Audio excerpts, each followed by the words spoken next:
What's good, everybody? This is your boy Drizzy Dre, Mr. One and Only. Welcome you to another edition of In Between the Zone.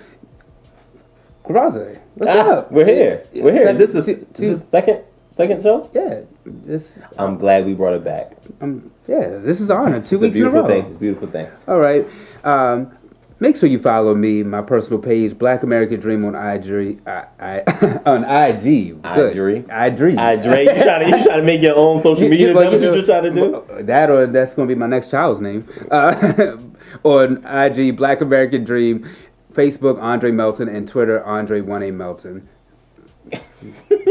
Crevonte Hurde, that's CREVONTEHURDE. Facebook and Twitter, Crevonte_Hurde on Instagram. You still tripping off the Andre. And of course, at the Flex Zone 1, of course. Oh, yeah, for Twitter and Instagram. Like our Facebook page, The Flex Zone. And, of course, catch me, Crevonte, D, Byron, Uncle Raj every Monday at 10 p.m., as he said, on WBGR Live. Let's hop right into it. For some reason, we can't get enough of this brother here, but... if that's what you want to call it. All right, so we want to ask y'all, why was Melo able to get a ring in college, but not able to get a ring in the NBA? I think it's pretty clear. Well, number one, talent. I mean, the talent is not equal from college to the NBA. First of all, college, I think he played 35 games versus 82 games. I mean, it's just so many differences. Why, him being a one and done. Good team, good coach, Syracuse, Jim Boeheim. He averaged 10 rebounds. Almost 30 points, or not 30 points, 20 points, 22 points.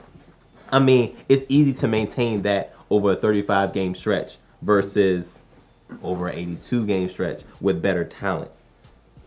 I mean, he got into a really good situation with Syracuse Orange. I mean, over the course of his career, he averages 24 points a game with 3 assists. But I mean, so we know Melo is a scorer. Sure. He was never an assist guy. He averaged 2 at Syracuse. But I think the reason Melo really wasn't able to get a ring in the NBA is just, I think he just fell into some bad situations. Because remember, when you think about... Okay. Not at all. Not at all. LeBron goes to the East. Not at all. D-Wade to the East. No. Chris Bosh to the East. No. Look how long it's taken Chris Paul, people like that, because you were in the Western Conference. Melo had to face what? He had to go past Kobe and the Lakers. He had the Spurs. What? I'm not giving you that, because the reason why Melo he doesn't have a ring and won't get one is because of Carmelo. So that he's the sole reason why he won't get a ring. You know why? Do I have to go down the timeline? Cool, I'll go down the timeline. Cool. Denver Nuggets forces his way out of Denver. During the season, forces his way out of Denver, goes to New York. New York was a pretty good team back then. They completely dismantled the team for Carmelo Anthony. Mm-hmm. Carmelo's there for a couple years. Then the decision. LeBron, right? LeBron makes the decision to go to Miami. Trying to set it up for, his homeboys and all them to go down South Beach and win a couple rings, right? Mm-hmm. What does Carmelo Anthony do? Signs a long-term extension with the New York Knicks. Why would you ever do that? Did you really think, I want to ask, did you really think Phil Jackson was going to save the Knicks? Because if you're telling me Phil Jackson told you to dream, Melo, you're even goofier than I think you are. I guess I'm goofy too, because Melo, he told me. How you going to tell you to dream? That's not his position. He didn't go there to be the head coach. 11-time champion. As a head coach. And honestly, I think Pat Riley kind of sold LeBron a dream a little bit too. But that's another debate for another day. Okay. But I will give you this.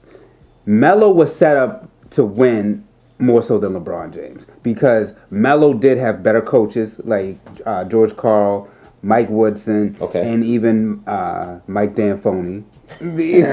Mike Anthony. But, I mean, he's had a better caliber of head coaches than what LeBron has had. His teams I do give you that Nuggets squad was really good. It was just it? unfortunate that they ran to the Lakers. Yeah, Chauncey Billups, Kenyon Martin, Nene. Nene. Wow, Yeah. young Nene. Yeah. So he's what, Birdman? J.R. Smith, then he had J.R. again with the Knicks. Goofier. So, Amon Shumpert, Tyson Chandler, Amari Stoudemire. So he's played on some stacked teams with talent. So that part I will give him, but I think the issue was just that he just played in a bad conference. I think. If you compare it to LeBron, which we were doing for a good maybe 3 years, first 3 years of their career, comparing Carmelo Anthony and LeBron, it's not even close. LeBron came out swinging, got Rookie of the Year, and never stopped. And he seemed to always overachieve, and Melo just always left a lot to be desired. Yeah, and then you can't even forget the famous trade, Melo and Iverson playing together, and that didn't pan out. I don't understand why. Once again, the same person. We're basically talking about the same individual, which is why I think the OKC Thunder are very, very goofy in signing him to this deal. No. And now he has a chance to opt in, and they have to pay him, $24-28 million, something wild like that. I would, if I'm Melo, I'm going to get my money. What? Why not? I'm not going to get a ring, so I might as well get my money. But one thing though with Melo, I think if the game he plays, I think is better to come off the bench, be a sixth man. Sure.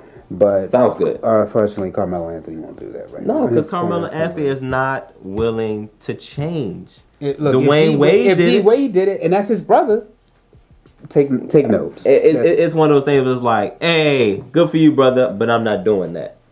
But even though it was successful, I just don't understand. Like, Carmelo Anthony is so headstrong about this. Like, you're way better off the bench, but he's been a starter his whole life. So it's kind of hard to put him in that mindset to say, hey, somebody going ahead of me. Maybe he learned from Iverson and learned not to come off the bench. I don't know, but we're going to conclude this Melo talk because this is just goofy. Ongoing debate. It's goofy. Why? It's not a debate. And we didn't even talk about Melo and the Bulls. So when we come back, we're gonna jump into another topic. Is it good to lose sometimes in sports? This is the Flex Zone. Goofy. Stay tuned, y'all. Hey family, this is Andre Melton, the executive producer and co-founder of The Flex Zone, which can be heard every Monday at 10 p.m. on WBGR. We give you sports how you want it, when you need it. Everything from college to pro wrestling. We are the show that does that. However, we need just a little help from you guys by going to our social media platforms. Started with Facebook, like our page, The Flex Zone. Twitter, @TheFlexZone1, follow us. Instagram, @TheFlexZone1, follow us. If you have any questions, ideas, or possibly want to be a guest, send an email to theflexzone1@gmail.com and also call in to the show live, 301-429-9247, so you guys can engage in the debate. We want to hear from you guys, and we thank you in advance. And we're back, ladies and gentlemen. Welcome to another edition of In Between the Zone. We gave y'all the first topic at talking about Melo. Goofy Melo. And now we're going to jump into another topic. But first, we got to take care of home first. Make sure that you like the Flex Zone, our Facebook page. Follow us on Twitter and Instagram @TheFlexZone1. And, of course, I'm Drizzy Dre. This is my brother, Crevonte. Did you use another nickname? Is that what you just did? No, I'm not. I'm tired of it. Drizzy Crevonte Hurde. CREVONTE Facebook, Twitter, Crevonte_Hurde, Instagram. We're gonna come up with. Why can't you just not cool nickname? No nickname. We're gonna come up with a cool one. All right. The topic that we want to conclude this segment with, though, is: are losses good in sports, or is this just a dumb statement? It sounds like a dumb statement. It really does sound dumb. But in the sense of football specifically, I think a loss when they're trying for perfection, when they're going for perfection, I think a loss does need to happen. And matter of fact, let's scratch that. All sports, because I remember the Kentucky Wildcats tried to go, I believe it was 40-0. It's just hard to be perfect. that's the fact of the matter is, I mean, the Patriots went perfect for the regular season, but what happened in the Super Bowl? It's just, if you're going to take a loss, take it during the regular season, because you can't wait till the playoffs to lose, because there ain't no coming back after that. So I think saying it sounds dumb, but a loss can help, especially for a really good team like the Warriors, who need a kick in the rear end every now and then because they feel like they could coast on everybody. But every now and then they get beat, just like, when they play the Rockets. Now, that year you were talking about with Kentucky, I remember they were like one win away before they went to the championship that year against Duke. Mm-hmm. And it ended up being Wisconsin versus Duke that year. And, of course, my Duke Blue Devils won the chip that year, yes. Duke Blue Devils. Hey, look, don't you be disrespectful. I don't have nothing against the Blue Devils. It's just you. But, no, if you're going for perfection in sports, do it. Whatever worked before, apply that same thing. I think sometimes that these guys lose focus, which I don't understand, because if I'm winning, then the focus should be on winning, not on coasting. You don't let up, because to me, that's championship mentality. No. Championship mentality and that championship caliber mentality is, you should be focused on winning. If we've won all this time, why are we coasting, getting lackadaisical? No. A champion is always on their guard and knows that in order to, we use a wrestling reference, and I know you hate this, but it's the best one to use. In order to be the man, you have to beat the man. And sometimes, why would you take a loss? It make that, to me, just no. That's not it. It's not taking a loss. It's just you didn't show up to play. You stunk up the joint. Right. It's not like, I'm gonna take a loss now. No, you just happen to lose. It's nothing wrong. It's nothing wrong with it. But think about this. We just got finished talking about LeBron. Mm-hmm. He's tired. Being tired, being mentally, physically exhausting is a thing. You don't have it every night. You know what I'm saying? It's though nobody's taking a loss on purpose. It's just that if you're gonna give me a loss, I'd rather it be in the regular season versus the playoffs. But doing the same thing over and over and over and over again, it gets tiring. It gets boring. You need a kick in the rear end every now and then. I hate losing, but nobody likes losing. But to me, a good example of this is, remember that year with Peyton Manning, and I think they went 14-0, and then they had the final two losses because their coach, he said that it was good at the time. He said it was good to have. He was like, all right, I think it's better for us to lose during the regular season than to lose in the playoffs. And what happened? They went to the Super Bowl and lost. Now see. Now that's taking a loss, because when you rest players and call off the dogs, I think that's goofy, because especially in all sports, but mainly football, you need that momentum, because it ain't but one game. You need that continuous momentum going into the playoffs, because it's one game. It's a one-game playoff. If you don't come with this game, you're going home. So I think that was goofy. That was goofy in itself. To actually that's taking a loss. That's dumb. I don't think you should ever take a loss. You should always play your players, because why not? Because nobody wants a loss. We all play. I think it's messing up the integrity of the game. Well, nevertheless, taking a loss is dumb. Saying this whole statement is just dumb. It's just it's goofy. Yeah, I mean, saying it is taking a loss. It's dumb. It sounds dumb. But I understand where people are coming from. But it's a difference between just losing because you lost focus, or you just didn't bring it that particular day.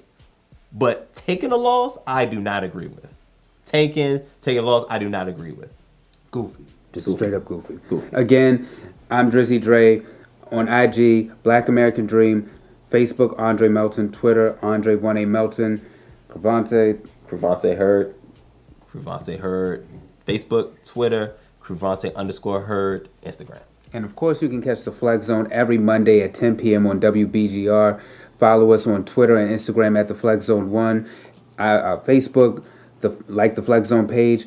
And if you have any questions, ideas, or possibly want to be a guest, send an email to theflexzone1@gmail.com. And I hope you guys been commenting because, I mean, this is your show, and we want to engage with you guys. And you can also join us right here, and either for the Flex Zone or in between the zone. This is your show, and we appreciate y'all for tuning in. Make sure y'all tune in next time. And as we say on the Flex Zone, well, I'm gonna say in the words of my great host Byron, we gone. Peace.